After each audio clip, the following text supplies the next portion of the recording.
الحمد لله رب العالمين والعاقبة للمتقين ولا عدوان إلا على الظالمين وأشهد أن لا إله إلا الله وحده لا شريك له ولي الصالحين وأشهد أن محمدا عبده ورسوله وصفيه من خلقه وخليله سيد الأولين والآخرين اللهم صل عليه وعلى آله وصحبه ومن اتبعهم بإحسان إلى يوم الدين. Amma ba'd. Mes frères et sœurs, assalamu alaikum wa rahmatullahi wa barakatuh. Dans cette vidéo, j'aimerais Inch'Allah parler à mes frères et sœurs qui sont mariés, fraîchement mariés ou qui sont mariés depuis un bon bout de temps. Pourquoi m'adresser à eux? Pour une raison simple, c'est que ces derniers temps, je reçois de plus en plus de problèmes de couple, donc des personnes qui se déplacent physiquement, des personnes qui m'envoient des mails qui sont en détresse, crise dans mon couple, ça c'est les titres des mails. Mon couple, arrive à sa fin, etc., etc., etc.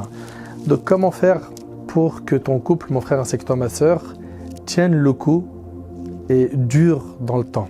Alors, pourquoi je dis tienne le coup? Parce que avoir un couple qui n'a pas de secousse, tu as bien remarqué, j'ai pas dit comment faire pour ne pas avoir de problème.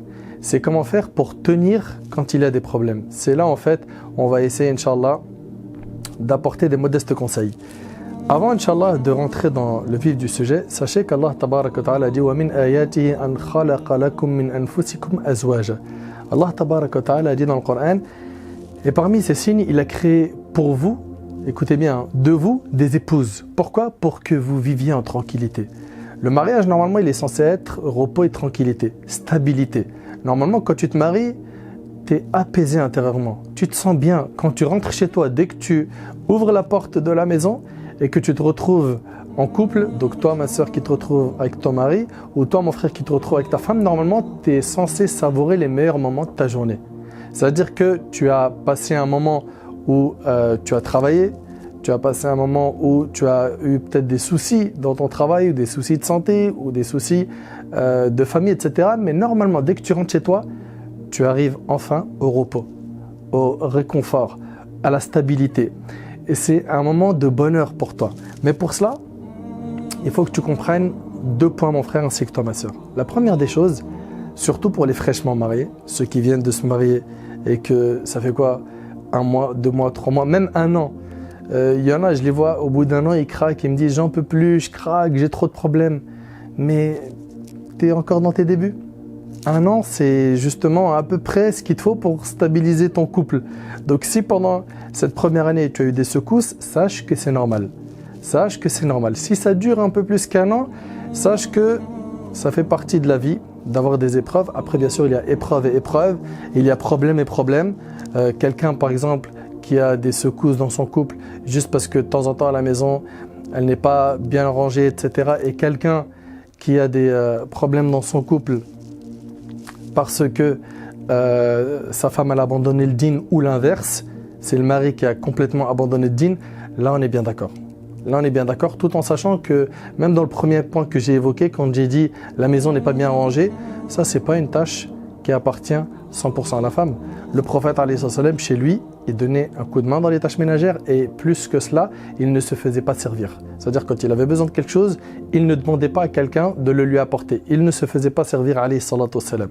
Donc là, on revient maintenant au vif du sujet. Il faut que tu comprennes, mon frère, c'est que toi, ma soeur, qui était mariée, que vous deux, vos natures sont différentes. Vous avez été éduqués dans 2 maisons qui ont un style de vie différent, qui ont des coutumes peut-être qui sont différentes, qui ont un caractère différent. Donc forcément, quand tu vas te marier, tu vas trouver des points communs, mais tu vas trouver aussi des choses qui ne vont pas forcément te plaire. À ce moment-là, il faut que tu te rappelles qu'il va falloir faire un effort sur toi pour que justement ces 2 caractères qui ne sont pas tout à fait compatibles à 100%, ils le sont peut-être à 90% ou 95%, ça dépend des couples, il va falloir faire un effort pour que ce soit un maximum compatible. Donc il va y avoir un effort à faire de ton côté, mon frère, ainsi que toi, ma soeur. Il y a des choses que tu n'as jamais rêvé de faire, que tu ne pensais pas un jour les faire, tu vas devoir les faire pour stabiliser ton couple. Ça sera un effort supplémentaire qui te sera demandé. Tu vas devoir prendre sur toi, tu vas devoir fermer l'œil de temps en temps, pas t'arrêter sur chaque problème. Et je parle aux hommes et aux femmes. Et il y en a, non. Il y en a, ils te disent, mon frère, moi je suis comme ça. Il faut m'accepter comme je suis. Non, non, non, non, non. Cette histoire de je suis comme ça et on m'accepte comme je suis, ça ne marche pas. Si tu veux réellement tenir ton couple, déjà ça, il va falloir que tu fasses un clic droit, que tu le mettes à la corbeille, que tu vides la corbeille. D'accord? Ça ne peut pas marcher. Ça ne peut pas. T'as fait fausse route. Là, tu fonces clairement dans le mur. Pour que tu puisses stabiliser ton couple, il va falloir que tu fasses des efforts. On va te demander par exemple quelque chose ou d'adopter un comportement que tu n'avais pas l'habitude d'avoir. À partir du moment où ce n'est pas une chose interdite et que ça peut amener une stabilité dans ton couple, à toi d'être intelligent, à toi d'être intelligente pour réaliser cette chose. Pourquoi? L'objectif c'est de renforcer mon lien avec mon époux, de renforcer mon lien avec mon épouse. Donc vos natures sont différentes. On le sait que Adam alayhi salam, quand il a été créé de plusieurs poignées de terre, de la terre qui était dure, de la terre qui était plutôt souple, de la terre rougeâtre, de la terre qui était blanchâtre, etc. Et tout ça, ça montre bien que les descendants d'Adam sont différents. Alors, subhanallah, quand on parle des descendants d'Adam qui sont différents, mais des jumeaux, ils sortent du même ventre et ils n'ont pas le même comportement. Donc comment veux-tu que ton mari ou ta femme ait tout de suite, dans l'immédiat, la même chose que toi dans sa manière de penser, dans sa réflexion, etc., etc. C'est comme un bel exemple qu'un frère il m'avait donné, qu'Allah le préserve. Il m'avait dit, moi, je suis en 4G, ma femme elle est en 3G. Je veux que ma femme elle monte tout de suite en 4. Ben peut-être qu'il serait judicieux que tu descends toi en 3G et que vous essayez de remonter ensemble, que tu l'accompagnes pour qu'elle monte avec toi et que vous deux vous captez la 4G. Donc les rapports de force dans ces choses-là souvent ne sont pas efficaces. Donc la cause des problèmes de couple déjà c'est la nature elle est différente. Aussi il arrive souvent que le choix n'a pas été fait en conformité avec ce que la religion nous demande. C'est-à-dire que le frère ou la sœur ils ont demandé une personne que la religion déconseille, quelqu'un qui est loin d'Allah subhanahu wa ta'ala, quelqu'un qui s'est écarté de la religion, qui a tourné le dos aux adorations d'Allah subhanahu wa ta'ala, il ne prie pas, il ne jeûne pas, il consomme des choses illicites, il fâche ses parents, il fait des transactions qui ne sont pas licites islamiquement parlant, etc., etc. Cette personne-là, si tu es amené à te marier avec elle et que tu t'attends d'avoir une vie stable, avec du respect, de l'amour, etc., ça ne risque pas d'être tout le temps le cas. Pourquoi? Pour ne pas généraliser, parce qu'il se peut que quelqu'un soit loin d'Allah, mais il a un bon comportement. Mais si le bon comportement il a et qu'il n'a pas la religion, ton couple il va pas tenir. Ton couple il va pas tenir. Il te faut le comportement et la religion, ma sœur. Et pareil pour toi, mon frère. Et le prophète, c'est ce qu'il a dit. Il a dit pour les femmes que celui qui se présente pour demander la main d'une femme et il a un bon comportement et la religion, il faut l'accepter. C'est celui-là qu'il faut. D'accord? Et pour la femme, on l'épouse pour quelque chose, vous connaissez, sa famille, sa richesse, sa beauté, mais surtout sa religion. Accroche-toi à sa religion, a dit le prophète sallallahu alayhi wa sallam, que tes mains périssent. C'est ce qu'a dit le prophète sallallahu alayhi wa sallam. Donc le din, quand le din c'est la base, l'histoire elle est réglée. Un homme il est venu voir Al-Hassan ibn Ali, radiyallahu anhu an jami' as-sahaba, il lui a dit à qui je donne ma fille en mariage.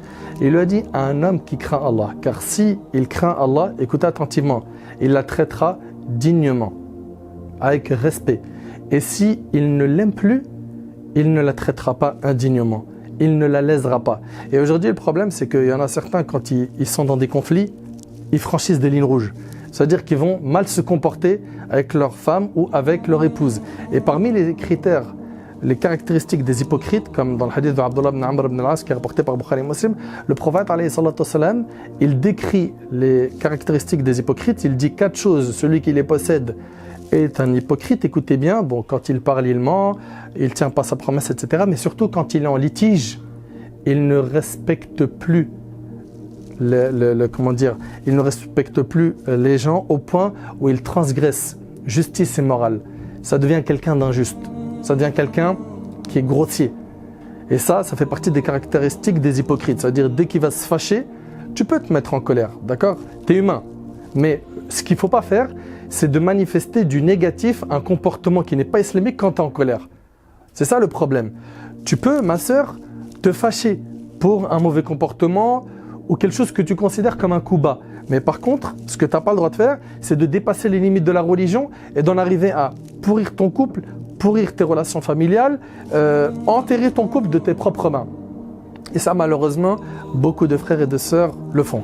Taïb, pourquoi est-ce que les gens aujourd'hui se disputent?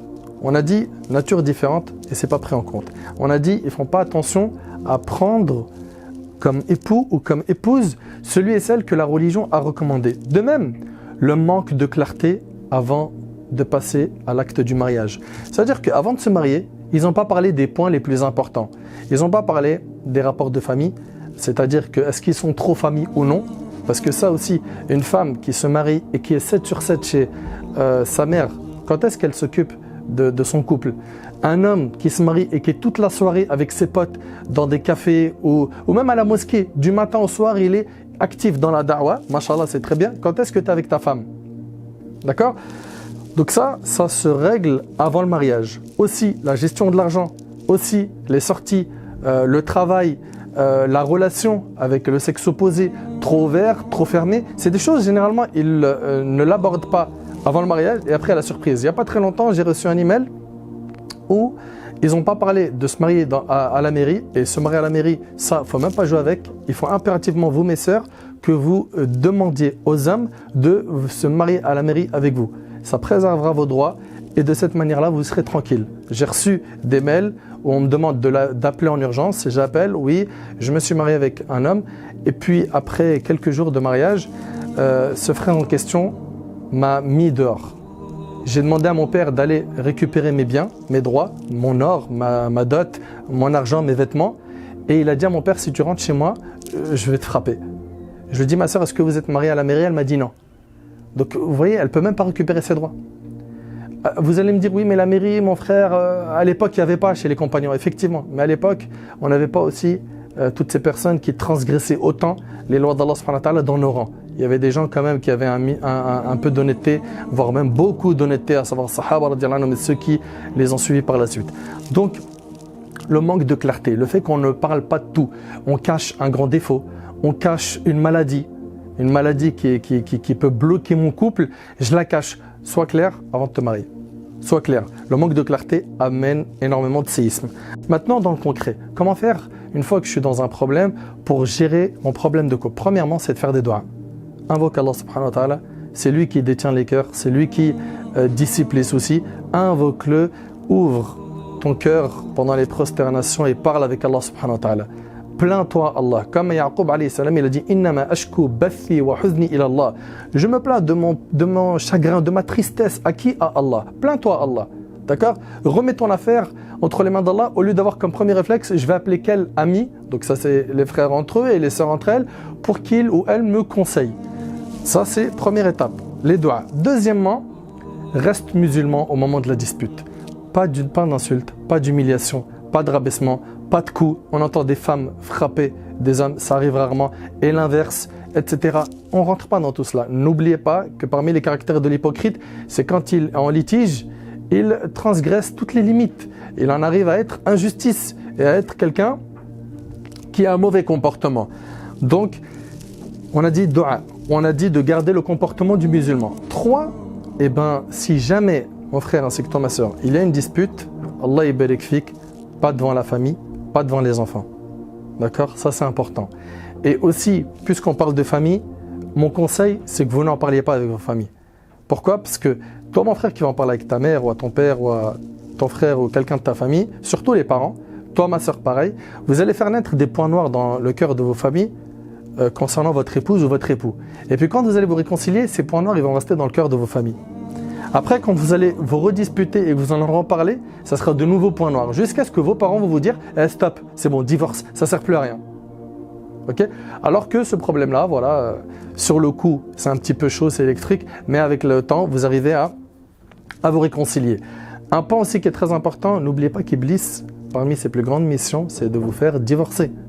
Il aime énormément faire divorcer les gens. Vous connaissez sûrement le hadith rapporté par Muslim où le diable envoie donc ses serviteurs qui travaillent pour lui, pour corrompre les gens, et ils lui font un bilan tous les jours jusqu'à ce qu'il y en ait un qui lui dit « Moi, je suis resté avec un tel, il a fait tel péché. » Il lui dit « Non, t'as rien fait. » Et l'autre, il lui dit « Moi, jusqu'à ce qu'il a fait tel péché, t'as rien fait. » Jusqu'à ce qu'il y en ait un qui vient et lui dit « Moi, je suis resté avec un tel jusqu'à ce qu'il a divorcé. » Il lui dit « Toi, tu es le meilleur. » Et il lui fait porter une couronne de dignité. Donc, le meilleur d'entre eux, c'est celui qui fait divorcer un homme de sa femme. Ma sœur, au moment du choc psychologique, quand tu vas te retrouver devant un problème que tu vois selon toi comme une montagne, tiens bon et soyez patient. Et moi, ce qui me dérange beaucoup, c'est ces nouveaux couples aujourd'hui qui au bout d'un an, au bout de quelques mois, ils veulent divorcer. Mais subhanallah, elle est où votre patience? Tenez le coup, soyez fort. Vous pensez qu'il y a un couple qui n'a pas de secousse? Le prophète Mohammed alayhi salatu wassalam, il a eu une fois une dispute, comme c'est rapporté par l'imam Ahmed, avec Aïcha radhiyallahu anha. Il lui a dit, on prend quelqu'un comme témoin? Oui, mon père. Et elle a fait ramener Abu Bakr pour qu'il tranche entre eux. Fatima, la fille du prophète sallam, avec Ali ibn Abi Talib, le 4e calife des musulmans. Et c'est rapporté par le Bukhari. Ils ont eu un petit différend, et ensuite, quand le prophète il a tapé à la porte de sa fille, elle lui a dit, Ali, que tu recherches, il n'est pas là. On a eu un petit différend, il est sorti. Elle lui a pas raconté son histoire. Et ça, c'est sage. Et lui, en tant que père, il ne lui a pas dit, qu'est-ce qui t'a fait? Raconte-moi tout, ma fille. Et ça, c'est sage. Il est parti le chercher, il l'a trouvé à la mosquée allongé, couvert de poussière. Il l'a levé, il lui a dit, lève-toi, toi qui est plein de poussière. Et il l'a repris, il l'a fait rentrer chez lui sans lui parler, sans lui faire de reproches. Donc, le prophète, alayhi salatu wassalam, il a eu des disputes. Et il n'est pas le seul. De même, les compagnons, radiyallahu anhum, il y a un homme qui est venu voir Omar ibn Khattab, radiyallahu anhu, pour se plaindre de sa femme. Se plaindre de sa femme qui élevait le ton. Et quand il part voir Omar ibn Khattab, il tape chez Omar et il voit que Omar vit la même chose. Donc, on n'est pas meilleur que le Nabi alayhi salam, on n'est pas meilleur que les compagnons. Notre souci, hâtif, on veut le paradis sur terre. La sœur, elle veut se marier avec un compagnon. Le frère, il veut Hur al-Ain sur terre. Il veut une sirène du paradis. Sois patient, sois fort, tiens le coup et cherche des solutions comme Allah subhanahu wa ta'ala nous a demandé d'en chercher. Comment? Par le dialogue. La discussion. Ils se disputent, ils dialoguent plus. Ils dialoguent plus. Pourquoi? Parce que ça sert à rien de parler avec elle, elle comprend rien. Ça sert à rien de parler avec lui. C'est une tête dure.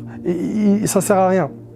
Non. Ista'in billah, demande à Allah, assieds-toi, discute, dialogue une fois, deux fois, trois fois, 4, 5, 6 et ne t'en lasse jamais. D'accord? Sauf s'il y a des grandes lignes rouges, de la tromperie, s'il y a eu quelqu'un qui a abandonné la religion. Là, on est d'accord qu'il faut sonner l'alarme et à ce moment-là, faire intervenir quelqu'un qui est apte à vous conseiller religieusement et à trancher entre vous. Là, oui. D'accord? Mais il y a des étapes avant ça. Aujourd'hui, les gens, ils se précipitent. Tout de suite, ils vont frapper à la porte du divorce. Et on les voit, les frères, les sœurs, très peu de temps et ils n'ont pas de patience. Ils n'ont pas.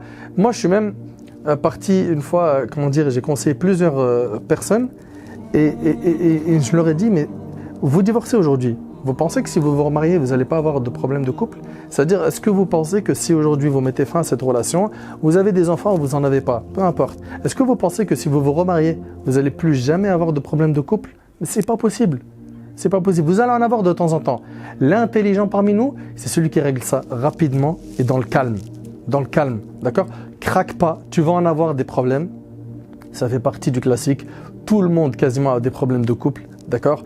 Maintenant, tout le monde ne raconte pas les problèmes. C'est pour ça que tu vois tout le monde sourire en te disant, finalement, il n'y a que moi qui a des problèmes de couple. Non, mon frère, non, ma soeur. Ils en ont aussi, ceux qui sourient tout le temps et ceux qui ne racontent pas leurs problèmes. Seulement, ils sont intelligents. Ils ne le racontent pas. Un coup, ma soeur, je ne suis pas en train de dire que tu dois vivre avec des problèmes, tu dois être condamné à avoir des soucis, à pleurer tout le temps, que tu sois un frère ou une soeur. Non, je suis en train de dire déjà, prolonge ton souffle. D'accord? Regarde-toi dans le miroir, tu n'es pas parfait. Tu as pris la prière de consultation pour te marier, tu as eu ce que tu mérites. Tiens le coup. Tiens le coup, sois solide. D'accord? Demande à Allah l'aide. N'hésite pas à demander conseil à quelqu'un qui est sage et qui a le savoir. Pareil pour toi, ma sœur. Et puis, je conseille aux frères d'ouvrir quand même la porte à leurs épouses pour qu'elles aient au moins une confidente à qui elles se vident. Parce que sinon, elles vont craquer. Alors, on leur dit, ne raconte pas à ta mère, ne raconte pas à ça, ne raconte pas. Mais après, elle fait comment? Il faut bien qu'elle ait une personne au moins à qui elle discute, elle dialogue. Une personne sage qui puisse, Inch'Allah, la recadrer pour faire tenir son couple. Mon frère ainsi que toi, ma sœur, rappelle-toi bien que les problèmes de couple, il y en a, il y en aura. Il faut être musulman pendant ce moment-là. Il ne faut pas manifester sa colère. Il faut faire beaucoup de dua pour qu'Allah nous facilite. Se regarder dans le miroir, on n'est pas parfait. D'accord? Pourquoi on cherche la perfection alors que nous-mêmes, on n'est pas parfait? Rappelle-toi aussi, quand avec le dialogue, même si c'est difficile de dialoguer, un couple, il ressort beaucoup plus fort qu'avant. Et Inch'Allah, ces épreuves, pour moi, avec ma faible expérience, j'ai vu que normalement, elles sont censées renforcer les gens quand ils l'ont réussi. Et pour finir, si vous n'avez pas le côté spirituel qui est bien entretenu entre vous deux et que vous avez un programme et que vous êtes sur la même longueur d'onde, ça risque d'avoir des petites secousses de temps à autre. C'est pour ça il faut que vous vous synchronisez au niveau du religieux, de prier des prières ensemble, de lire du Coran ensemble, d'apprendre la religion ensemble, de regarder des rappels ensemble, d'écouter des rappels ensemble. Et je demande à Allah tabaraka wa ta'ala de vous accorder une stabilité dans vos couples, de vous faciliter, de prolonger votre souffle. As'Allah subhanahu wa ta'ala an yanfa'ani bima qultu wa an yanfa'akum bima sami'tum. Hadha ma a'lam wallahu azza wa jalla a'la wa a'lam. Subhanaka Allahumma bihamdik, ashhadu an la ilaha illa anta astaghfiruka wa atubu ilayk. Barakallahu fikum, wassalamu alaykum wa rahmatullahi wa barakatuh.